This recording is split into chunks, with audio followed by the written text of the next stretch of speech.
The biggest lie in cycling is that you must suffer to go fast. Data shows that lowering tire pressure from 100 to 70 psi actually reduces rolling resistance on real-world asphalt. Let's start with the math of hysteresis versus impedance. On perfect steel drums, high pressure wins.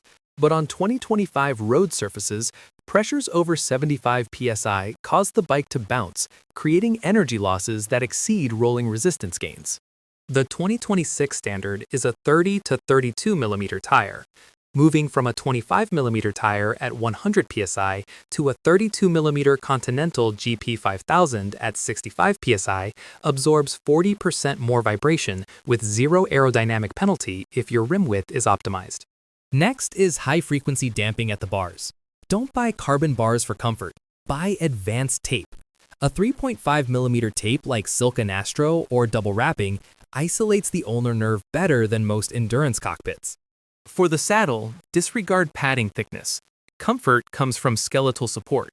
3D printed saddles are becoming affordable in 2025, but a $60 saddle with the correct sit bone width outperforms a $300 wrong size 3D saddle every time. Under that saddle, you need a carbon seat post. Unlike aluminum, a 27.2mm carbon post acts as a leaf spring, offering up to 4mm of vertical deflection. Avoid rigid arrow-shaped posts if you ride rough tarmac. Finally, raise your stack.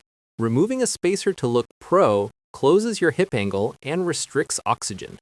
A 10mm higher position costs less than 2 watts at 35 kilometers per hour, but lets you hold the aero hood position for hours longer. Prioritize tires and contact points before buying a new frame.